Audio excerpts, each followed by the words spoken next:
우리 다 같이 기도함으로써 사순절 5번째 주일 예배를 하나님께 드리겠습니다. 믿음의 창시자여 완성자이신 예수를 바라봅시다. 그는 자기 앞에 놓여있는 기쁨을 내다보고서 부끄러움을 마음에 두지 않으시고 십자가를 참으셨습니다. 그리하여 그는 하나님의 보좌 오른쪽에 앉으셨습니다. 하나님 아버지 감사합니다. 우리에게 예수님을 보내주셔서 십자가의 고통으로 십자가의 그 죽음으로 우리를 용서해 주신 하나님 감사합니다. 예수님 감사합니다. 십자가를 참으신 예수님 감사드립니다. 우리에게 하나님께 나아갈 수 있는 길을 열어주셔서 감사드립니다. 성령님 감사합니다. 십자가 그 진리를 듣고 믿을 수 있게 해주셔서 감사합니다. 십자가의 능력을 살아나갈 수 있게 인도해 주신 성령님께 감사드립니다. 삼일체 하나님께 감사드리며 우리가 십자가 사랑을 받은 사람처럼 살겠노라도 다짐하며 주님께 드리는 예배를 받아 주시옵소서. 예수님의 이름으로 기도했습니다. 아멘.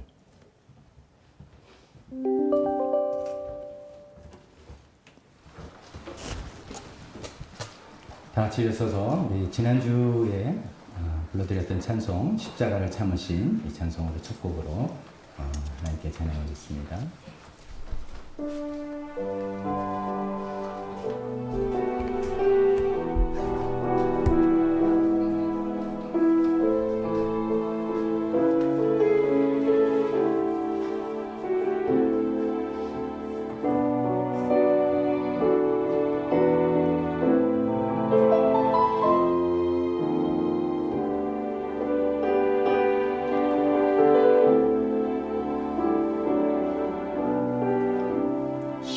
십자가를 잡으신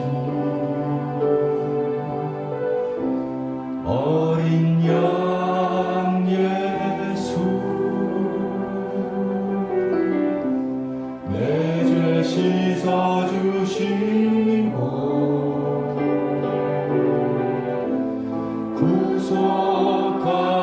구속하셨네. 어둠을 물리치신 세상의 빛 예수 영광의 빛 비추사 자유케 하시네.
영광의 빛 비추사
우리 한 곡 더 주님께 드리겠습니다. 지난번에 우리 그 바네프 목사님 이야기 제가 들으면서 그 선한 능력으로 이런 찬송 소개드리면서 같이 몇 번 불렀죠. 그 낫지 말게 그 암울한 그 시기에 하나님의 그 선한 능력을 믿고 견뎌나갔던 그런 내용을 담고 있죠. 오늘 요새 우리 또 1년 넘게 지나는 코로나 시기란 또 다른 시대적인 암울한 시기에 그래도 우리가 하나님의 선한 능력으로 그 약속하신 구원을 이루실 것을 우리 바라보고 또 믿음으로 나간다. 하나님께서는 우리와 함께 계신다. 그런 뜻을 담은 우리 찬송을 우리 함께 교회에서 같이 또 댁에서 같이 찬송해 보겠습니다.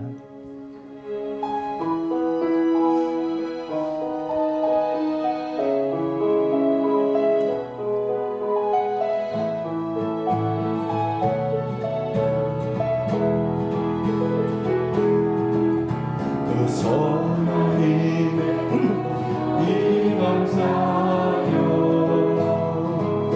그 놀라운 평화를 누리며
오늘도 우리 눈에는 보이지 않는 듯 하지만 그 하나님의 선하신 능력이 우리를 감싸고 있기에 우리 믿음으로 하나님께서 행하실 일을 또 바라보면서 하루하루 살아나가시는 저 여러분들 다 되시기를 주님의 이름으로 축원합니다.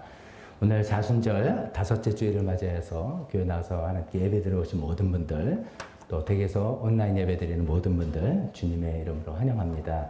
주보를 통해서 주보를 보면서 교회 소식을 나누도록 하겠습니다. 첫 번째 사순절 소식입니다. 다음 주일은 이제 종려 주일입니다. 예수님께서 예루살렘에 입성하실 때 백성들이 종려 나무 가지를 꺾어서 길에 깔고 환호하면서 맞이하였다 해서 종려 주일 그렇게 부르죠. 종려 주일이 시작되면서 월요일부터 고난 주간이 시작됩니다. 예수님께서 고난을 당하신 가장 힘들고 고통스러웠던 그 시간들을 우리가 함께 고난을 또 묵상하면서 동참했으면 좋겠습니다. 고난 주간이 시작이 월요일부터 되고 금요일 날 저녁, 올해는 4월 2일이 되겠는데요. 예수님께서 십자가에 못 박혀 돌아가신 금요일을 우리가 기념해서 해마다 금요일 모여서 예배를 드렸습니다. 올해도 금요일 4월 2일 금요일 저녁 8시에 성금요 집회로 모여서 예배드리고 이 시간에 성탄식도 거행하려고 합니다. 성탄식은 우리가 지난번에 작년에 한 것처럼 방역수칙을 철저히 지키면서 안전하게 우리 전부 다 비닐 장갑 끼시고 이미 다 구분된 그런 성찬떡을 드시면서 하면은 큰 문제 없을 거다 생각돼서 그렇게 성찬식을 진행하려고 합니다. 두 번째 소식입니다. 부활주일, 올해는 4월 4일이라고 말씀드렸습니다. 우리 기독교 신앙의 가장 기쁘고 가장 소망이 되는, 가장 힘이 되는 그런 절기라고 할 수 있겠습니다. 4월 4일 부활절 또 많이들 오셔서 그때는 30%, 20%가 더 넘어서 더 많은 분들이 오실 수 있으면 참 좋겠습니다. 또 우리 기도하면서 기다려 보는데 많은 분들 오셔서 부활의 기쁨을 함께 찬양하며 예배 드렸으면 좋겠습니다. 이날 또 부활절 절기 헌금도 있음을 말씀드립니다. 세 번째 평신도 세미나 소식입니다. 박상일 집사님 부부 현재 평신도 세미나에 참석 중이십니다. 올해는 이제 대부분이 온라인 강의로 듣고 오늘은 이제 그 다음 교회 주최하는 교회 가서 거기에서 직접 예배 드리면서 참석 중입니다. 어제도 하루 종일 교회 오셔서 집에서 하지 말고는 교회에서 했으면 좋겠다는 주최 측의 안내에 따라서 교회 오셔가지고 하루 종일 강의 드리고 수고하셨는데 이제 마지막 시간까지 잘 참석하시면서 하나님의 음성 듣고 또 거기 또 결단하는 두 분 될 수 있도록 기도해 주시길 바랍니다. 오늘은 이제 네 번째는 감사떡이 있습니다. 신인 새로 집사임명을 받으신 네 분 집사님들께서 그동안 마음은 늘 있었는데 이런 상황에서 어떻게 하나 이렇게 고민하시다가 그냥 포장떡으로 드리면 되겠다라고 생각하셔서 네 분이 마음을 모아서 포장떡으로 준비했습니다. 오늘 마침 예배 오신 분들 너무 잘 오셨습니다. 댁에서 예배 분들에게 택배로 가지는 않습니다. 그건 좀 양해해 주시고 오늘 오신 분들만 포장떡을 받으면서 또 이분들 위해서 또 기도해 주시면 좋겠습니다. 계속해서 우리 네팔 선교 또 나라와 북한을 위해서도 계속 기도해야 되겠습니다. 시간에 대표기도 그리고 헌금 시간으로 이어지겠습니다.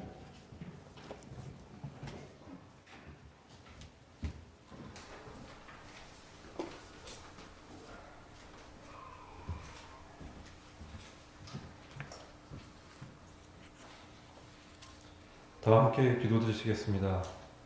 창세전부터 지금까지 영원토록 계시는 만유의 주권자 아버지 하나님, 예수님 고난을 묵상하며 부활절을 준비하는 사순절 5번째 주일을 맞아 교회와 집에서 예배드릴 수 있도록 인도해 주심에 감사합니다.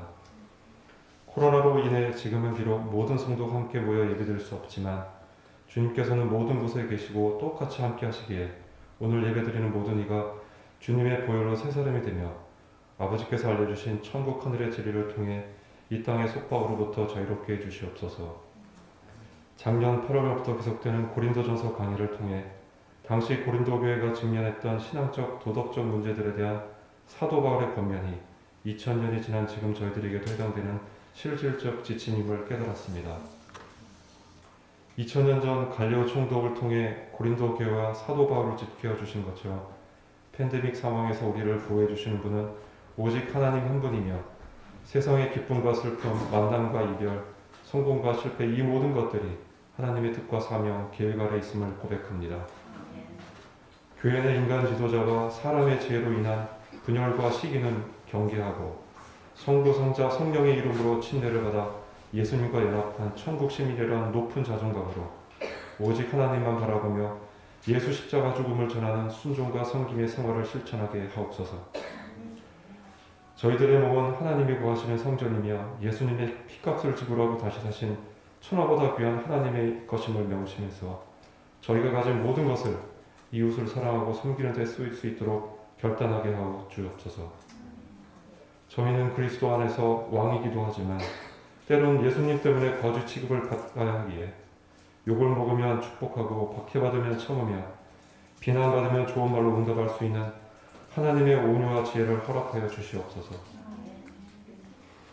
눈에는 보이지 않는 바이러스로 인해 온 인류 문명이 혼란에 빠진 지 1년이 남았습니다.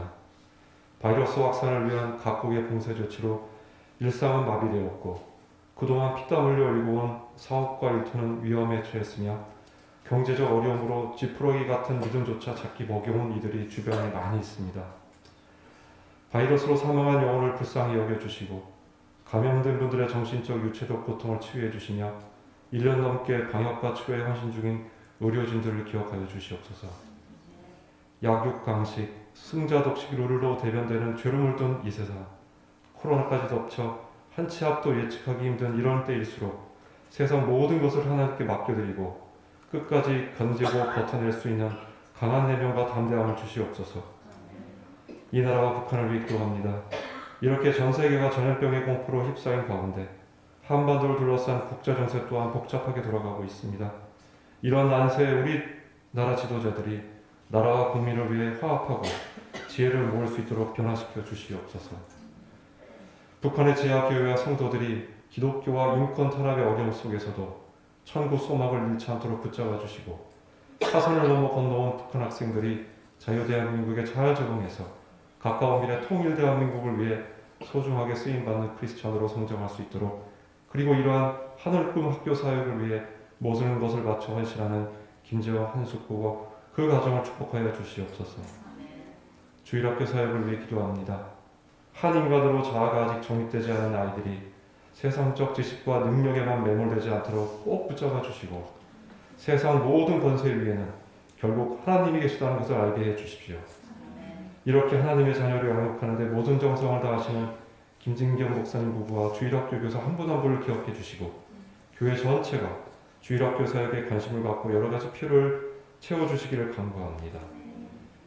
이 밖에 영혼구원과 건강회복, 사업과 진로, 인간관계 등 저희 사랑하는 교회 식구들의 간구를 다 하시는 아버지, 완벽하신 하나님 때에 저희는 알 수 없는 방법으로 응답해 주셔서 능력의 하나님을 경험할 수 있도록 은혜 내려 주시옵소서. 박 목사님과 사모를 위해 기도합니다. 하늘의 뜻과 육신적 필요 사이에 끊임없이 갈등할 수밖에 없는 저희들에게 시대를 분별하고 살아있는 말씀을 전하실 수 있도록 힘과 능력을 부어주시며 곁에서 함께 헌신하시는 사모님 또한 어루만져 주시옵소서. 오늘의 예배가 저희의 시간과 재물을 희생하며 의무감으로 드리는 형식이 아니라 하나님과의 1대1 만남으로 진정으로 회개하고 제 삶의 변화를 결단하는 거룩한 예배가 되게 하여 주시옵소서. 이 모든 말씀 십자가 배울로 새 생명을 주신 예수 그리스도 이름으로 기도합니다.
기도드리겠습니다. 하나님 아버지, 저희가 주님께 드리는 물질을 받아주시기를 원합니다. 저희 마음과 정성을 주님께 담았습니다. 저희 마음속에 전폭적인 신뢰를 주님께 담았습니다. 하나님을 의지하고 사랑하는 마음을 이곳에 담았습니다. 하나님 이렇게 힘들고 어려운 기간 중에도 하나님께서 우리를 먹이시고 입히시는 하나님 아버지라는 것을 고백하는 저희 마음이 여기 담겨 있습니다. 받아주시고 하나님 나라에 필요한데 아름답게 사용해 주시옵소서. 예수님의 이름으로 기도했습니다. 아멘.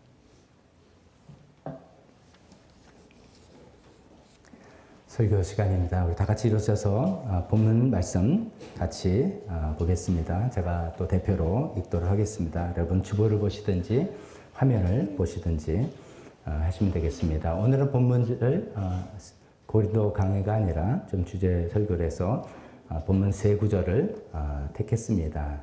각각 제가 읽도록 하겠습니다. 첫 번째 말씀은 마가복음 10장 45절 말씀입니다. 인자는 섬김을 받으러 온 것이 아니라 섬기러 왔으며 많은 사람을 구원하기 위하여 치를 몸값으로 자기 목숨을 내주러 왔다.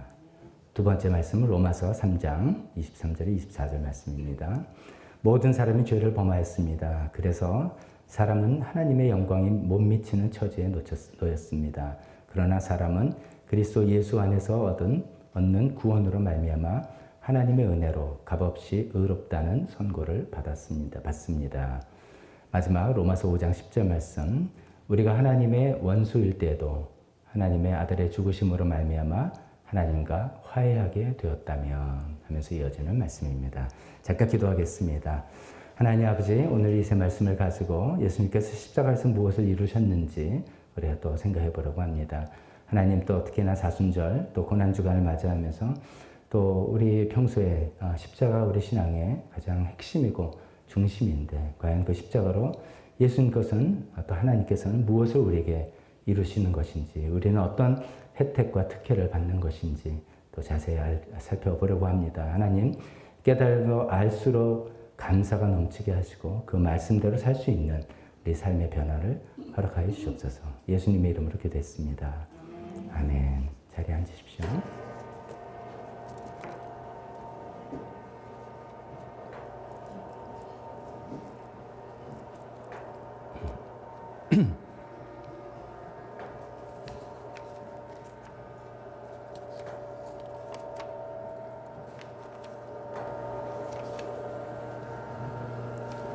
오늘 말씀을 통해서 십자가는 무엇을 이루었나, 십자가는 무엇을 이루었나라는 그런 제목으로 하나님 말씀을 증거하려고 합니다. 이제 우리가 고난주간을 이제 다가오고 그렇지 않아도 사순절 때는 늘 이제 예수님의 고난을 묵상하고 또 동참하자 이렇게 표현도 하고요. 특히나 예수님의 고난의 그 정점은 아무래도 십자가이기 때문에 예수님 십자가에 대한 여러 가지 생각들도 또 성경도 읽고 생각도 하게 되지 않습니까? 예수님의 십자가 처형은 이제 성경을 통해서 보거나 아니면 그 영화를 통해서 보게 된다면 정말 끔찍한 그런 사건이죠. 죄 없이 무고하신 분이 그런 이제 배신을 당하고 모함을 받고 또 극심한 고통, 또 끔찍한 처형을 당한 사건이지 않습니까? 이런 이제 끔찍한 사건이 일어났다 그러면 거기엔 다 배후에 누가 있는 것이죠. 그래서 성경은 또 예수님께서 십자가에서 이제 끔찍한 죽음을 당하신 그 배후에 어떤 사람들이 예수님을 그렇게 십자가로 몰아갔나라는 이야기를 잘하고 있죠. 그래서 첫 번째 떠오르는 건 아무래도 가룟 유다일 겁니다. 예수님이 가장 신임받는 제자들, 돈주머니까지 맡았던 그 가룟 유다가 결국 그 돈의 욕심에 예수님을 팔았다라는 그런 끔찍한 일이 있었죠. 또 그 유대 그 당국의 이제 지도자라고 할 수 있는 대제사장 또 바리새인 이런 사람들이 예수님을 또 모함하고 그랬죠. 그 예수님의 등장을 통해서 아마 이제 종교적인 어떤 기득권들이 굉장히 위협받는 상황인 것이 견디기 힘들었던 거라고 봅니다. 그래서 이제 유대 지도자들 또 예수님을 십자가로 몰아넣었고요. 또 군중들도 큰 한몫을 했죠. 종려주일 때 호산나 우리를 구원해달라 막 환영하다가 예수님이 자신들의 기대에 못 미치니까 자신의 기대대로 행해주지 않으니까 저를 십자가에 못 박으라 그렇게 돌변했던 군중들의 그 실망도 큰 역할을 했고 결정적인 결정은 아무래도 빌라도 총독이 했죠. 그러니까 예수님 죄가 없다는 걸 뻔히 알고 이건 뻔히 어떤 정치적인 수작이라는 걸 알면서도 자신의 정치적인 어떤 계산 때문에 예수님을 십자가형에 허락했던 빌라도가 예수님을 십자가로 몰았다는 것을 우리가 성경을 통해서 또 잘 알고 있습니다. 하지만 이 모든 사람들이 다 예수님을 십자가로 몰아간 것도 틀림없는 사실이지만, 그리고 이제 우리 성경을 읽으면서 또 우리가 내가 예수님을 십자가로 몰았다, 또 우리가 이렇게 공감하고 그렇게 돼야 되는 것이고 그것도 사실이지만, 성경은 분명히 말씀하시기를 예수님 자기 자신이 자기 자신을 십자가의 죽음으로 넘겨주었다. 스스로 의도적으로 십자가의 죽음을 당하셨다라고 이야기하고 있습니다. 누가복음 24장 7절에 보면 예수님 이제 부활하신 다음에 천사가 그 마리아에게 해준 말씀입니다. 예수님 평소에 이렇게 이야기하지 않았냐라고 하신 말씀이, 인자는 반드시 죄인의 손에 넘어가서 십자가에 처형되고 사흘째 되는 날에 살아나야 한다고 하시지 않았느냐. 그래서 인자, 예수님이 그냥 십자가 달린다가 아니라 반드시 must 이렇게 해야 된다라고 예수님 말씀하셨잖냐. 그대로 이렇게 된 거다라고 이야기하고 있습니다. 예수님 자신도 요한복음 10장 11절에 선한 목자 이야기를 하시면서, 선한 목자는 양들을 위하여 자기 목숨을 버린다. 거기 가로에 하나 넣는다면 자기 목숨을 스스로 버린다라고 이야기하신 거죠. 그래서 부연 설명에서 요한복음 10장 18절에 더 결정적으로 이런 말씀하시죠. 아무도 내게서 내 목숨을 빼앗아가지 못한다. 나는 스스로 원해서 내 목숨을 버린다. 유다 때문에, 지도자들 때문에, 군중 때문에, 빌라도 때문에, 아니면 너희 때문에 내가 죽는 것도 사실이겠지만, 그게 결정적인 이유가 아니라 내가 스스로 원해서 내 목숨을 버린다라고 예수님께서 말씀하신 것이고, 그런 마음으로 예수님께서는 십자가에 달려 돌아가신 것이죠. 왜 그랬을까? 이것을 이제 우리가 생각해 보는 것이고, 그것이 늘 우리의 감사 제목이기도 하지 않습니까? 예수님 왜 십자가에 죽으셨습니까? 라고 부를 때 우리가 가장 쉽게 대답할 수 있는 답은 뭡니까? 우리를 뭐 하기 위해서? 구원하기 위해서. 뭐 이렇게 표현합니다.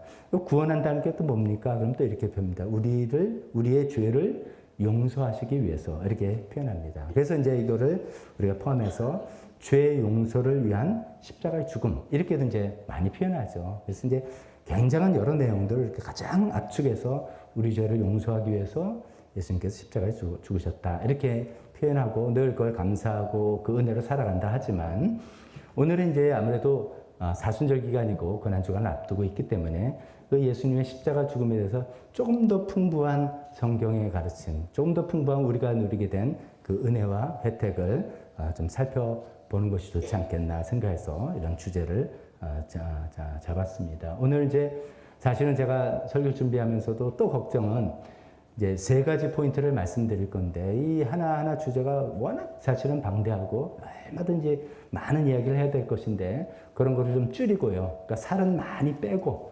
오늘 뭐 설교 하나에 많은 살을 붙여서 제가 말씀드리기보다는 큰 뼈대를 세 가지로 잡고, 그 한 뼈대마다 또 세 가지 포인트, 뼈대를 좀 잘 잡아서 큰 그림을, 십자가가 우리에게 무엇을 줬나, 예수님 십자가 죽음으로 나한테는 무엇이 왔는가, 이거를 큰 뼈대 그림을 딱 잡고 나가시면 좋겠다라는 그런 목적으로 말씀을 준비했음을 이해해 주시기 바랍니다. 그렇게 그것을 이해할 때 하나님의 예수님 십자가를 우리가 더 잘 알면 할수록 더 감사하게 되고, 뿐만 아니라 거기에 딸려오는 우리에게 요구되는 산, 이것을 우리가 생각해 볼 수 있고 추구해 나갈 수 있는 방향으로 나갔으면 좋겠다라는 그런 취지입니다. 오늘 제가 설교는 존 스타트 목사님의 그리스도의 십자가라는 내용의 일부를 좀 요약하고 정리해서 말씀드리는 것입니다.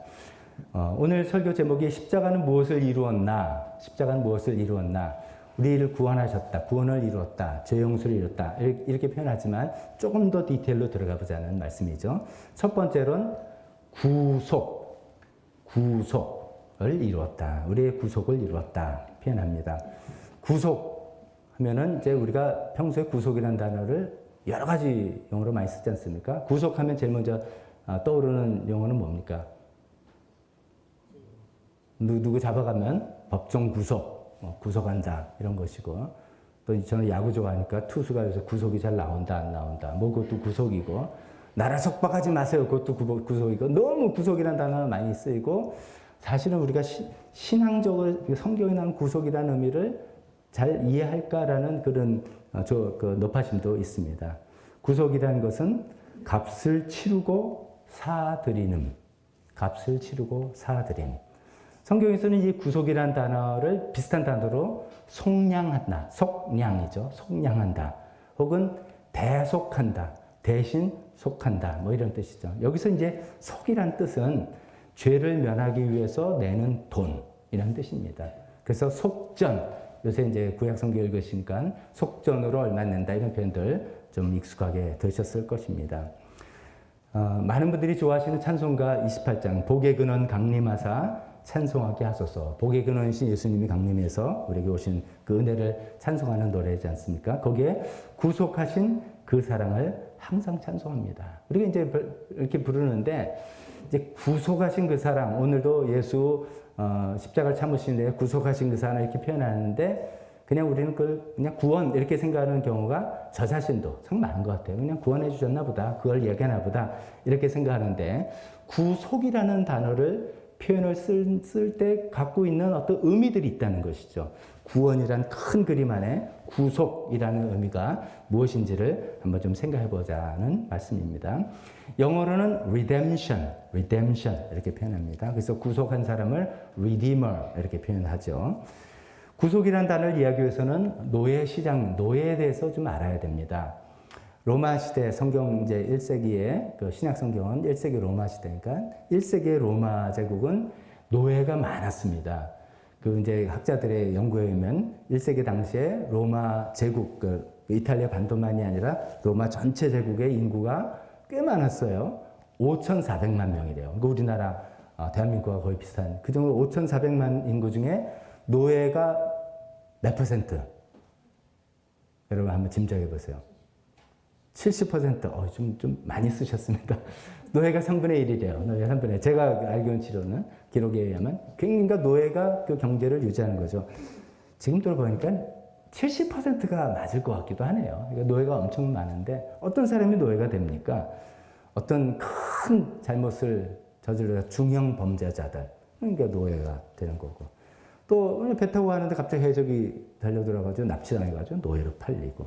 전쟁에서 지면은 그냥 노예로 팔려가는 것이고 돈을 비웠는데 돈을 꿨는데 돈을 못 갚는 거예요. 이자가 붙다 그것도 못하니까 또 노예로 팔려가고 그 다음에 이제 우리나라에 뭐 무슨 큰 어려움이 있어가지고 이제 난민이라고 하죠. 난민으로 왔더니 그냥 노예로 잡아가고 또 태어나 보니까 엄마 아버지가 노예고 그래서 이제 수많은 사람들이 이제 노예가 된 것이죠. 근데 이제 노예를 이제 거래한다는 표현이 있지만 노예 시장이라는 거 있지 않습니까? 우리 이제 미국의 흑인 노예 역사를 통해서 그런 걸 많이 영화에서 보셨을 겁니다.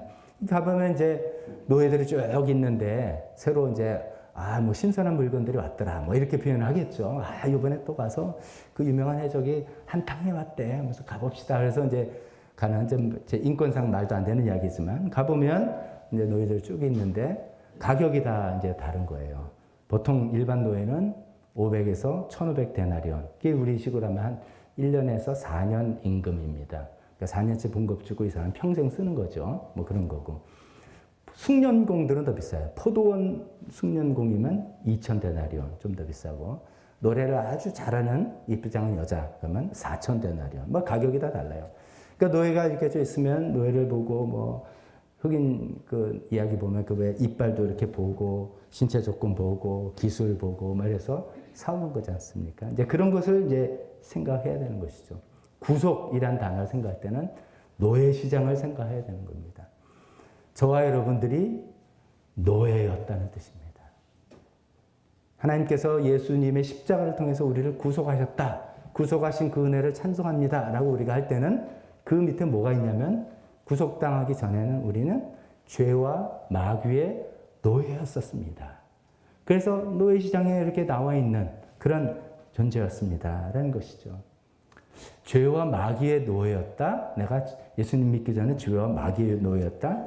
이런 것을 이야기하려면 굉장히 시간이 많이 걸려서 간단하게 생각해보면 우리가 이거를 부인하기가 또 힘들지 않을까 싶습니다. 우리가 예수님 믿기, 지금도 예수님 믿는다 해도 엉뚱한 행동을 많이 하는데 예수님 믿기 전에 우리는 얼마나 자기 마음대로 살았던 그런 것인가 싶은 것이죠.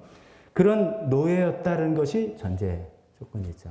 그 노예였는데 이제 어떤 주인이 이제 노예 시장에서 노예를 사듯이 와서 이렇게 조건을 보고 노예를 하면서 아까 제가 가격을 말씀드렸죠. 일반 노예는 얼마, 또 숙련공은 얼마, 뭐 할 때 돈을 지불하고 팔 때 이 돈이 속전이죠. 속전을 지불하고 사올 때 그걸 구속했다 이렇게 표현하는 겁니다. 여러분 그게 좀 기분 나쁘시면 앞으로 구속하신 은혜 항상 찬송합니다. 노래 찬송하면 안 됩니다. 내 기분 나쁘네. 내가 알고 보니까 노예였단 말이야. 내가 뭐 돈 주고 내가 왔다 갔다 하는 그 존재였단 말이야. 그렇게 기분 나쁘시면 그 표현 쓰면 안 되는 거지만 그걸 우리가 부인할 수 없는 그런 내용인 것이죠. 우리가 다 죄와 마귀의 노예였었는데 하나님께서 돈을 주시고 속전을 주시고 우리를 건져내셨다라는 것이 구속의 의미가 되겠습니다. 구속이라는 의미의 그 두 번째로 의미를 생각해 볼 것은 얼마를 줬냐 이거죠. 아까 제가 일부러 어떤 노예는 어떤 가격이 얼마다 말씀을 드렸는데 그럼 나는 얼마를 주고 사셨을까? 이게 궁금하지 않습니까? 우리 중에서도 뭐 일 잘할 수 있는 젊고 건강한 사람은 돈을 더 많이 주고 뭐 할머니는 덜 주고 뭐 이랬을까? 그건 아니잖아요. 우리 모두를 한 사람 한 사람 위해서 하나님께서 지불하신 값이 무엇인가? 그것이 예수님의 피값. 그것이 예수님의 생명. 예수님의 피값이라는 거죠. 그래서 예수님의 피값을 주시고 하나님께서 우리를 사셨다. 오늘 읽은 첫 번째 마가복음 10장 45절에 이제 그런 의미를 좀 담고 있습니다. 피라는 의미는 아니지만 인자는 섬김을 받으러 온 것이 아니라 섬기러 왔으며 많은 사람을 구원하기 위해서 치를 몸값으로 자기 목숨을 내주러 왔다. 예수님께서 우리를 섬기는 가장 큰 섬김은 물론 발도 씻어주고 가르침도 해주시고 했겠지만 가장 큰 섬김을 우리를 노예에서 건져주신, 구속해주신 섬김인데 거기에 치를 대가는 자신의 몸값, 영어로는 ransom이라고 합니다. 이거는 자신의 몸값을 치르고 값을 주고 우리를 노예에서 건져내셨다. 디모데전서 2장 5절에서 6절은 또 이렇게 이야기했습니다. 하나님은 한 분이시요 하나님과 사람 사이의 중보자도 한 분이시니 곧 사람이신 그리스도 예수입니다. 예수님은 모든 사람을 위해서 자기를 대속물로 내주셨습니다. 대속물로 내주셔서 우리를 구속하셨습니다. 노예였던 우리들, 죄와 마귀의 노예였던 우리를 돈 주고 사내셨습니다. 라는 그런 내용을 말하고 있습니다. 그래서 다시 한번 생각해 봅니다. 예수님이 나를 위해서 십자가에 죽으셨다. 라는 말을 우리가 첫 번째 어떤 용어로 지금 생각해 보겠습니까? 구속. 한번 따라해 보시겠어요? 구속.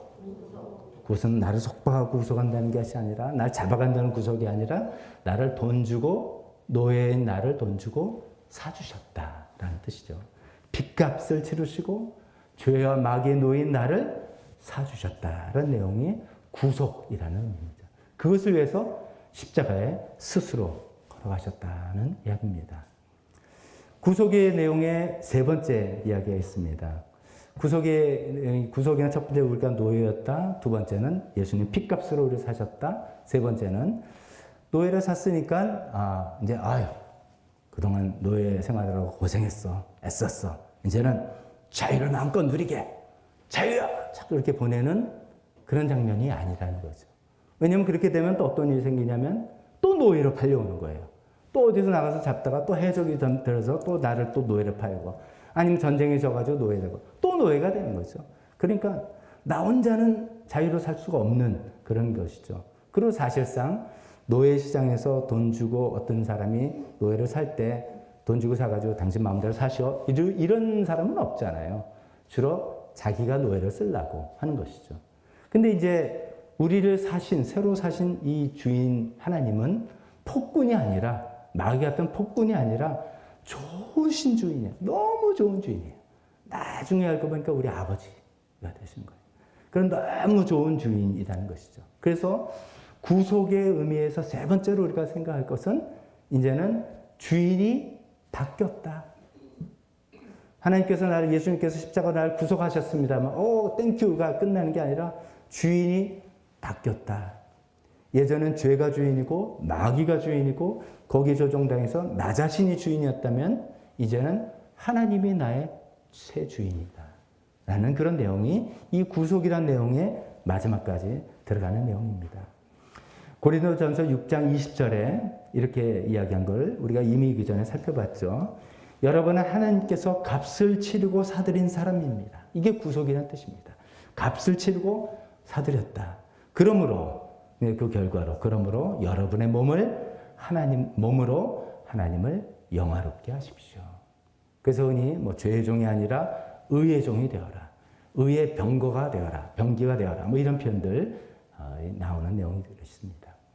자, 여기까지 첫 번째인 구속을 한번 정리합니다. 예수님께서 십자가에서 우리를 위해서, 우리를 구원하기 위해서 돌아가셨다라고 할 때 그것을 구원의 표현을 이제 풍성하기 위해서 첫 번째 구속이라고 표현했는데, 구속은 첫 번째로 우리가 노예였었다. 는 내용입니다. 두 번째는 몸값이 치러졌었다. 그것은 예수님의 핏값이었다.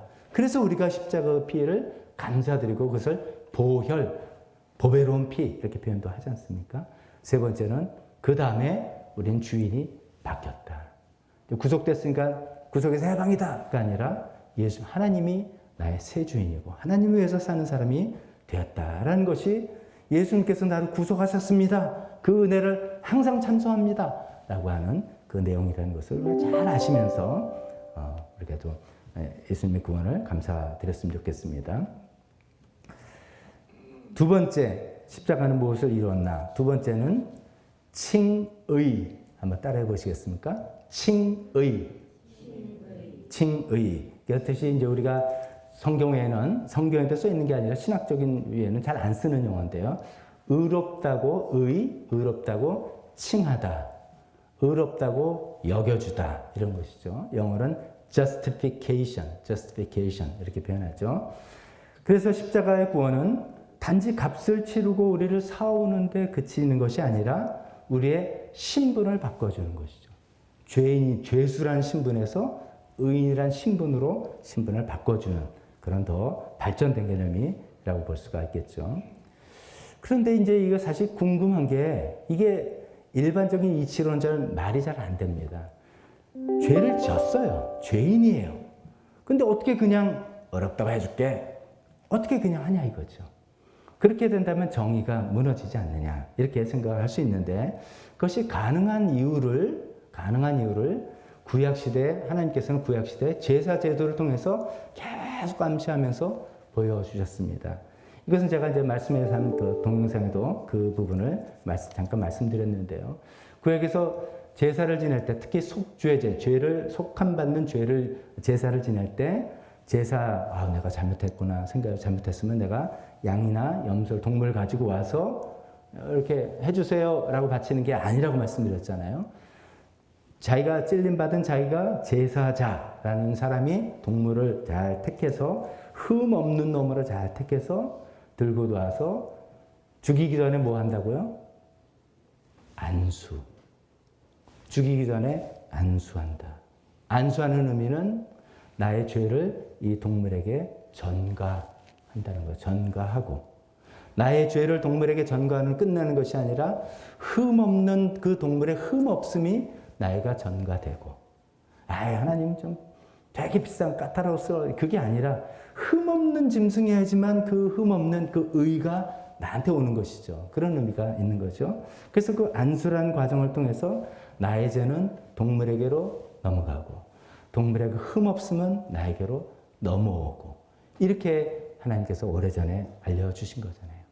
그 예수님의 십자가 죽음이 희생제사, 제물하고 똑같은 개념이죠. 6월절 어린 양으로 오셨다. 그래서 그 죽음 때 나의 죄가 예수님께로 넘어가고 그래서 예수님 대신 죽음을 당하시고 예수님의 의가 나한테 전가됐다는 것이죠. 그래서 그것이 가능하다라고 말씀드립니다. 근데 동물제사 때는 안수라는 내가 실제로 타치하는 뭐가 과정을 통해서 그 일이 이루어졌는데 우리가 예수님 믿을 때는 어떤 과정을 통해서 나의 죄가 예수님께로 가고 예수님 의가 나한테도 오느냐, 내가 뭘 해야 되느냐, 교회 열심히 다니고 선행을 하고 뭐 돈을 많이 내고 해야 되느냐, 그런 것이 아니라 믿을 때 예수님의 그 십자가 죽음이 나의 죄를 위한 것이라고 내가 믿을 때, 나를 위한 죽음이라고 믿을 때 그 전가되는 과정이 일어난다라고 하나님께서 말해 놓으신 장치입니다. 그래서 이것을 많이 들어보셨을 표현처럼 믿음으로 의롭다함을 받는다, 이렇게 표현하죠. 그래서 네 글자로, 한자로 많이 들으셨죠? 네 글자는 뭐라 합니까? 이신칭의, 믿음으로 말미암아 칭의, 의롭다함을 받는다. Justification by faith, 이렇게 되는 거죠. 어떤 액션이나 우리 열심이나 선행이나 도덕이 아니라 저 죽음은, 예수님의 그 죽음은 나의 죄값으로 나를 구속하시기 위해서 죽은 죽음이야, 내 죄 때문에 죽은 죽음이야 라고 내가 그것을 믿을 때 그 예수님의 의가 나한테로 오기 때문에 나를 의롭다 여겨주실 수가 있게 된 거다, 이거죠. 그래서 의롭다고 여겨주는 칭의가 가능하게 됐다고 말씀하고 있습니다. 근데 이제 이것이 우리가 무죄 선고만을 받은 거예요. 실제로 아주 괜찮은 사람이 된 게 아니에요. 실제로는 죄를 졌어요. 실제로는 나쁜 일을 했어요. 그렇지만 예수님의 의를 그냥 덧입어서 너 나쁜 놈이지만 너 그냥 죄 없게 해줄게 라고 하신 것이죠. 그래서 칭의의 초기 단계는 아직도 정신을 못 차리고 살고 있어요. 아직도 잘못을 많이 하고요. 아직도 성품이 형편없어요. 그래도 구원받았다며 왜 그러니? 라고 하는 것은 이 칭의의 초기 단계야 그렇게 될 수밖에 없는 것이죠. 그래서 그렇게 시작을 하는 것입니다. 그렇지만 우리가 아직도 형편없고 아직도 정신을 못 차리고 있고 아직도 자기 마음대로 살고 있지만 예수님의 그 의가 나를 덧입어서 하나님께서는 뭐라고 봐주시냐면 예수님처럼 봐주시는 거예요. 하나님께서 보실 때는 우리가 예수님처럼 보이는 거예요. 그래서 야, 너 정말 괜찮네. 왜 이렇게 이쁘니? 내가 너를 사랑한다. 실제로 우리가 보기에는, 서로 우리끼리 보기에는 뭐 저 사람 저래. 이상한 사람이 아직도 정신을 못 차려. 막 우리끼리 이렇게 보는데 하나님이 이렇게 보실 때는 야, 정말 너 괜찮다. 너 정말 이쁘네. 내가 너를 사랑한다. 왜냐하면 예수님의 의가 우리를 덮으셨기 때문에 그런 것이죠. 자, 근데 칭이 이제 두 번째로 생각해 보면 이렇게 예수님의 의로 인해서 우리 믿음을 통해서 예수님의 의로 인해서 무죄 선고를 받았는데 이제 여기서 끝난 게 아니라 하나님께서의 그 하나님의 계획은 이제 내가 너를 의롭다고 칭해 줬으니까 이제는 진짜로 의로운 사람이 되어 가보자 라는 거죠. 진짜는 이때까지는 아니었어. 너는 아니었는데 내가 예수님의 의로 딱 덮어줘서 그냥 의롭다고 받아줬는데 이제 그 다음에는 진짜로 점점점 의로운 사람이 되어가자라고 이끌어 나가시는 게 우리의 신앙생활인 것이죠. 그것을 아까는 칭의를 justification이라고 했다면 그 다음에 그걸 성화, 거룩하게 된다. 그래서 sanctification 이렇게 이야기하지 않습니까? 우리는 칭의에서 출발해서 성화의 과정을 밟아나가는 거지 않습니까? 그러다 최종적으로는 영화, 영광스러운 단계, glorification으로 가는 그 길을 우리가 가고 있다는 것이죠. 그러니까 마치 어떻게 보면 하나님께서 학교를 운영하시는데 커트라인을 팍 낮춘 거예요. 굉장히 좋은 학교인데 서울대학교고 하버드 같은 대학교인데 커트라인 팍 낮춰서 뭐 원서만 내면 다 받아주는 거예요.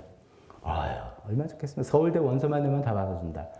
학교 정원이 많지 않냐? 괜찮다. 무한대로 늘어나. 그래서 요새는 뭐 가상세계 있어가지고 다 받을 수 있다. 그래가지고 커트라인 팍 낮췄어. 그래서 누구나 들어올 수 있어요. 근데 거기서 이제 들어오기 다 받아준다면 다 우리를 하나하나 이끌어 나가시는 그런 하나님이시라는 거죠. 오늘 말씀은 로마서 이제 3장을 그렇게 읽었고 또 로마서 5장 1절은 이렇게 이야기했습니다. 그러므로 우리는 믿음으로 의롭다 하심을 받았으므로 과거형입니다. 우리에겐 이미 그런 일이 있었으므로 우리 주 예수 그리스도를 말미암아 하나님과 더불어 평화를 계속 누리고 있습니다. 이게 칭의라는 개념은 법정에서 선고받는 개념이거든요. 내가 이제 세상에 털어 먼지 없는 사람이 없잖아요. 그래서 어느 날 여러분 갑자기 검찰에서 전화가 와가지고선 좀 들어오셔야 되겠습니다. 조사할 게 있습니다. 그러면 잘못했던 게 다 생각납니다. 막 하면서 이거 드디어 들켰구나. 뭐 그게 다 있잖아요. 그런데 그래서 조마조마하고 막 검찰은 구형을 하고 그랬는데 판사가 이렇게 보더니 당신 죄 없습니다. 이렇게 나가는 것이죠. 그러니까 이 조마조마한 그런 상태에서 무죄 선고를 받았다는 것이죠. 그러니까 무죄 선고를 받고 이제는 평화를 누리면서 나 정말 새 사람 될 거야. 우리가 다 그렇게 경험하지 않습니까? 되게 힘들었어. 검찰 한번 쫓아가 끌려갔더니 이렇게 살면 안 되는구나. 나 절대로 그런 거 뭐 하라고 그러지 마. 이렇게 해서 정말로 새 사람이 점점점 되어져 나가는. 그래서 우리의 삶이 그전에는 뭐 난잡하기도 하고 뭐 이상한 것도 하고 막 그런 삶에서 아주 정갈한 삶으로 생활이 정리되고 우리 인품이 입만 열면 불만 불평, 입만 열면 남 욕하고 입만 열면 저 사람 때문에라고 핑계대던 그런 인품에서 감사가 넘치고 은혜가 넘치고 남들을 배려하는 인품으로 변하고 하는 일들에서 세상 일과 나만을 위한 일이 아니라 하나님이 기뻐하시는 일이 뭘까? 내가 그걸 위해서 내가 좀 손해보는 일이 있더라도 그냥 그 일을 해야 되지 않을까? 하는 나의 어떤 사역이 생기고 하는 직분이, 역할이 생기는. 이래서 사람이 점점점 거룩한 사람으로 성화되어 가는 것이죠. 의인답게, 진짜 의인답게 되어 나가는 과정. 그리고 저와 여러분들이 다 그 길을 걸어가고 있지 않습니까? 이 길을 가는 것입니다. 칭의 받았다고 끝이 절대로 아니라 시작에 불과하다. 이제는 우리는 성화의 길을 계속 걸어가는 것이다. 라는 것이 두 번째 포인트로 꼭 기억했으면 좋겠습니다. 세 번째 칭의의 포인트는 이 칭의로 시작해서 성화로 계속 이 길을 가는 길인데 하나님께서 야, 내가 너 핏값 주고 산 사람인가? 너 노예였어, 엄마. 노예에서 너를 이렇게 했는데 이제 내가 너 사실은 죄 졌는데 그냥 괜찮은 놈이라 봐줬으니까 이제 진짜로 잘해야 돼? 해봐! 라고 하지 않으시고 그것을 도와주시기 위해서 성령님을 보내주셨다는 거죠. 우리에게 성령님을 보내주셔서 우리 혼자 그 일을 하는 게 아니라 성령님의 도움으로 정말 하나님의 은혜를 정말 점점점 의인답게 살아나가는 길을 살아나가는 것이다 하는 거죠. 제가 수차례 말씀드린 것처럼 빌립보서 2장처럼 2장 13절의 말씀입니다. 하나님께서 우리에게 하나님을 기쁘시게 하는 뜻을 영원하게 뭐가 하나님 기쁘시게 하는 그전에는 우리 그 생각 못했어요. 그전에는 어떻게 인생이 좀 이렇게 잘 될까 성공할까 뭐 안정될까 어떻게 하면 뭐 이런 생각했는데 어느 날 내가 칭의 거룩함을 받고 진짜로 의인이 되려고 생각을 하다 보니까 성령님이 지시 따라서 하나님이 기뻐하시는 거 이런 거야. 그런 거군요. 해보게 되고 근데 힘이 좀 딸리네요. 걱정 마. 시도하면 힘 주셔. 능력 주셔. 그걸 실천하게 해주고 성령님을 보내주셔서 진짜로 우리를 의로운 의인으로 만들어 나가는 과정을 이끌어 나가신다. 나까지 이해하셨으면 좋겠습니다. 자, 두 번째 십자가는 무엇을 이루었나? 두 번째는 뭐라고요? 두 글자? 칭의. 첫 번째는 뭐였죠? 구속. 좀 빨리 읽어야죠. 구속. 두 번째는 칭의. 칭의라는 것은 우리를 죄인이란 신분에서 죄 없다라고 의롭다고 해주셨다는 것이고요.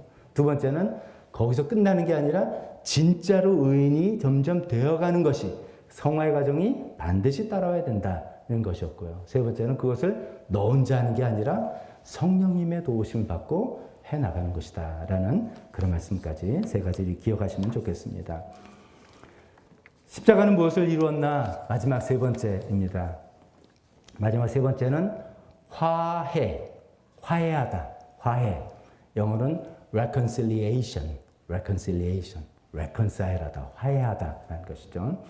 또 다시 말을 연결하면 구원은 단지 값을 치르고 사오시고 신분을 바꿔주시는 것으로 끝나는 게 아니라 관계를 깨끗하게 화해하고 신분을 바꿔줬지만 저놈은 옛날에 죄인이었어. 뭐 이렇게 계속 그러고 있으면 어렵지 않습니까? 근데 화해하시고 오히려 더 나아가서 자녀로 삼아주시는 단계까지 나갔다. 화해에 그런 내용까지 들어가 있음을 말씀드립니다. 화해에 대해서 이야기할 때 첫 번째로 화해가 왜 필요한가? 이런 생각입니다. 어떤 두 당사자가 화해를 했다. 그러면 그 전에 뭐가 있었다는 겁니까? 갈등이 있고 싸움이 있었다는 것이죠. 근데 우리가 대부분은 그걸 이제 하나님께서는 너희가 원수였다. 이렇게 이야기합니다. 근데 대부분 우리는 내가 하나님께 원수였다는 생각을 꿈에도 못 합니다. 우리 거꾸로 생각해 보세요. 우리가 예수님 믿기 전에 내가 정말 하나님께 원수였는데 뭐 이렇게 생각하시고 믿는 분 거의 없을 겁니다. 그것은 대부분 일방적입니다. 하나님 쪽에서는 이게 좀 오해하지 말고 드세요. 하나님이 이렇게 속 좁으신 그런 뜻이 아니라 거꾸로 말씀드려보면 이런 겁니다. 가해자는 자기가 피해자한테 얼마나 큰 상처를 주고 피해를 줬는지를 몰라요. 대부분 그렇지 않습니까? 정말 열받게 해놓고서 자기는 쿨쿨 자요. 그러면 옆에 사람은 씩씩거리면서 잠을 못 자고 뭐 이렇게 되는데 가해자는 모르는 거예요. 아침에서 왜 밥 안 차렸어? 뭐 이렇게 이야기는 하거나 뭐 이런 것이죠. 우리가 하나님께 얼마나 못된 짓을 하고 하나님 마음에 얼마나 아프게 해드리고 하나님 얼마나 불순종했는지를 그래서 하나님께서 우리를 원수로 대하셨다는 것을 몰랐다는 거죠. 그 죄로 인해서 우리가 원수가 됐다는 걸 상상하지도 못하는 것입니다. 되게 이제 그 죄로 인해서 하나님께 원수가 된 과정, 그 단계들은 이렇게 제일 이쪽에서는 제일 좀 뭐냐면 하나님을 무시한 거예요, 그냥. 무시라는 게 뭐냐면 이렇게 아니라 하나님 있는지도 모르고 그냥 산 거예요. 인생을 정실하게 열심히.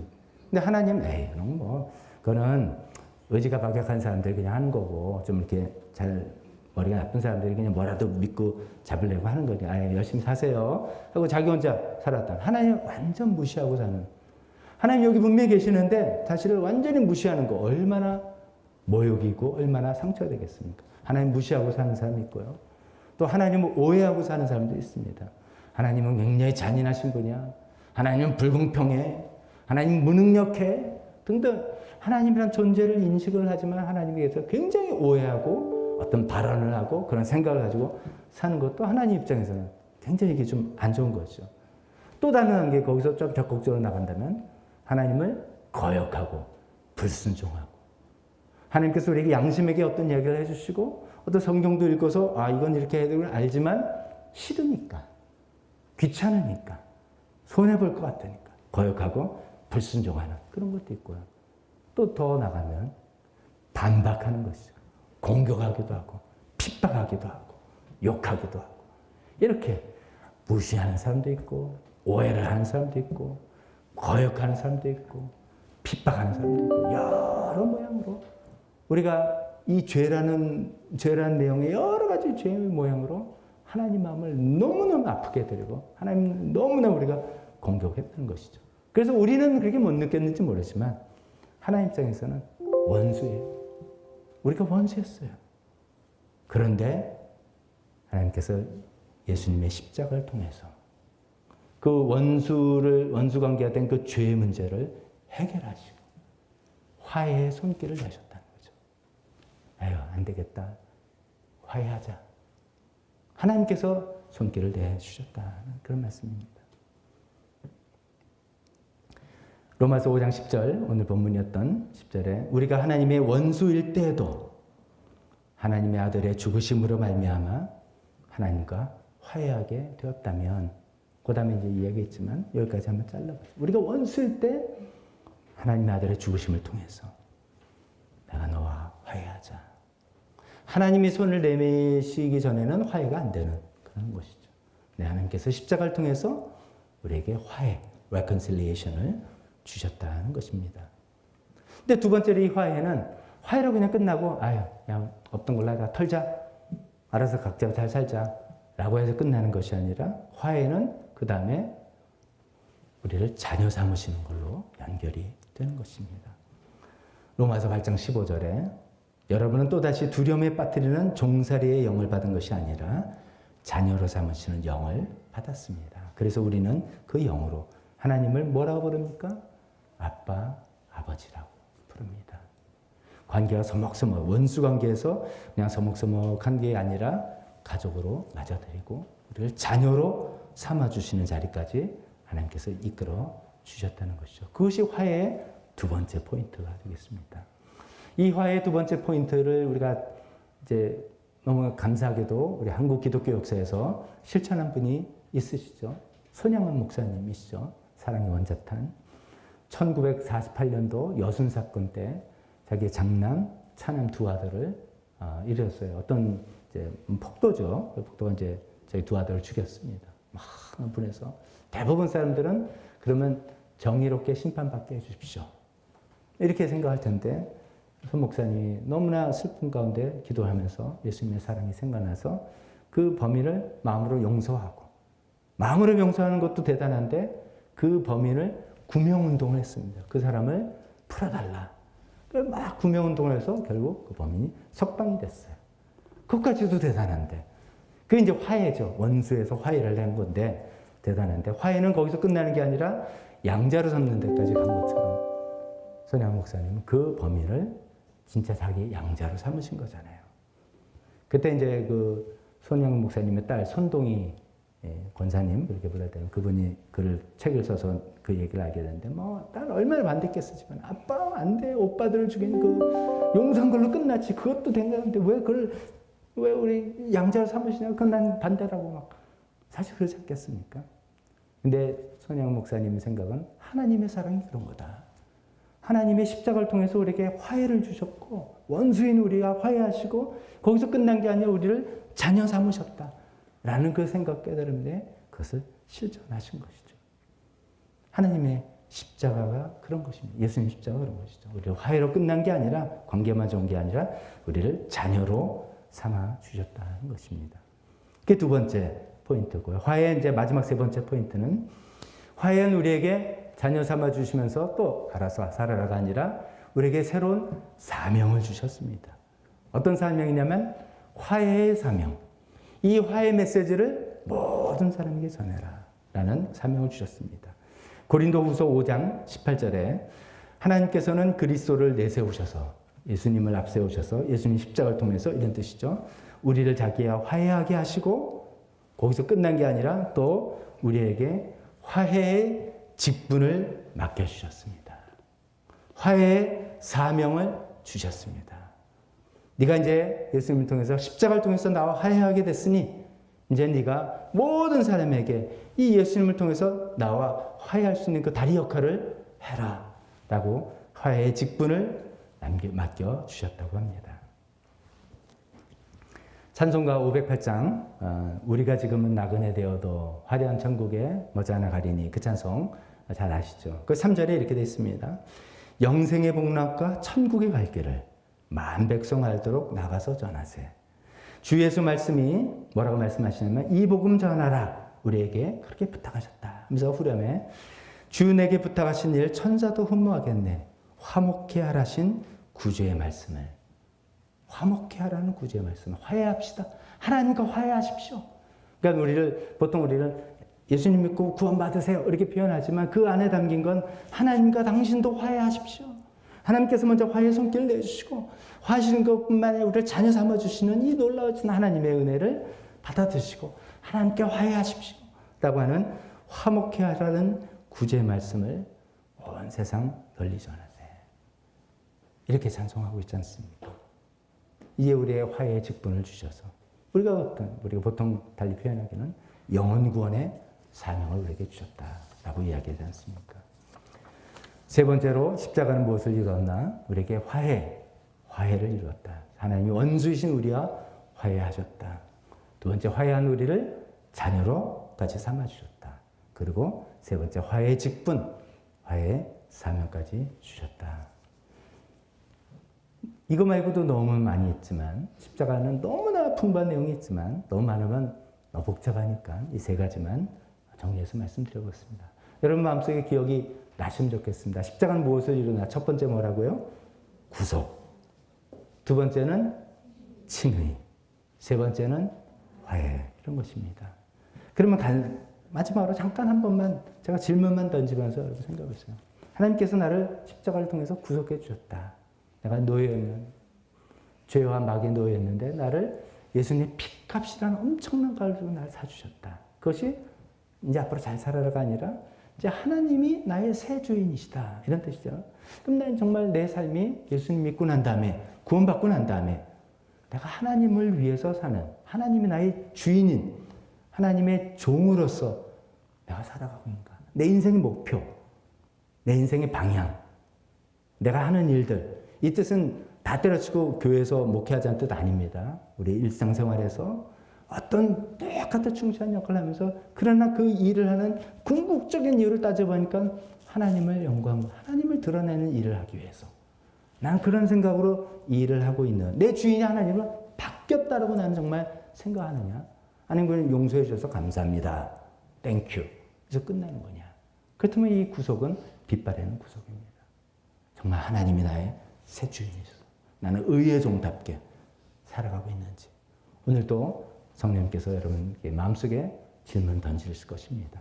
여러분들 헌신 시간에 기도하면서 생각해 보시면 좋겠습니다. 두 번째는 칭의지 않습니까? 칭의. 내가 죄인인데 여전히 죄인이고 아직도 죄를 짓는 죄인이에요. 의롭다 해주신 거죠. 우리가 완전히 성화된 게 아니죠. 그렇지만 의롭다 해주셨는데 이제 진짜 의인으로 점점 우리를 바꾸어 나가시는데 그것도 혼자 하는 게 아니라 성령님을 보내주셔서 했는데 그럼 나는 예수님 믿고 정말 내가 얼만큼 변해가나 이거죠. 얼만큼 변해가나. 나의 생활을 예수님 믿기 전에 교회 나오고 목장 나가는 것만 변하고 일상 친구들이 세상 친구들 볼 때 똑같다. 너는 10년 전이나 20년 하나도 안 변했네. 이게 좋은 말일 수도 있지만 굉장히 안 좋은 말일 수도 있잖아요. 똑같아. 변함이 없네. 이게 어떻게 느낄지 모릅니다. 우리는 좋은 의미로 야 진짜 변했네. 너 인상이 변했어. 너 야 마음 쓰는 게 변했네. 왜 그러니? 아 네가 하나님 믿어서 그런 거구나. 야 멋있다. 정말 멋있다. 우리가 이런 얘기를 듣는. 그리고 하는 일이 제가 지난주 2주 전에 칼럼 쓸 때 뭐 저 생각이지만 제가 왜 행복한가? 관계가 좋고 보람 있는 일이 있어서. 네가 그런 거 갖고 있구나. 자, 정말 너 행복해 보인다. 그 행복이 세상의 행복이 아니라 정말 이렇게 시간이 가도 흔들리지 않을 그런 행복이구나. 그런 것 같구나. 참 부럽네. 이렇게 우리가 진짜 의인다는 삶으로 변해가고 있는가. 그게 아니라면 예수님 나를 의롭게 만들어주셔서 감사합니다. 내가 죄인인데 예수님 의를 입고 이게 무슨 소용이 있겠습니까? 우리가 얼만큼 변하고 진짜 의인이 점점 되죠. 그러기 위해서 성령님을 의지하고 성령님을 인도함을 받는 우리가 되었으면 좋겠습니다. 세 번째는 화해. 하나님과 나는 화해했다. 원수관계가 아니라 우리를 자녀 삼아주시고 화해 직분을 주셨다. 그러면 마지막에 포인트 생각할 거예요. 내가 화해의 사명을 주셨다. 화해의 직분을 주셨다. 나는 이 일을 위해서 나는 얼만큼 애쓰고 노력하고 생각하고 있는가.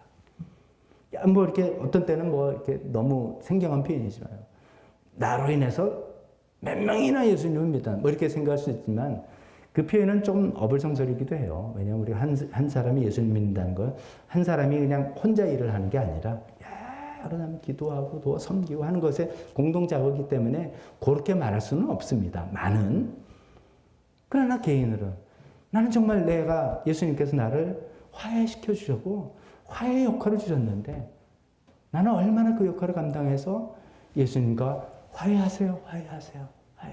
이 일을 하고 있나.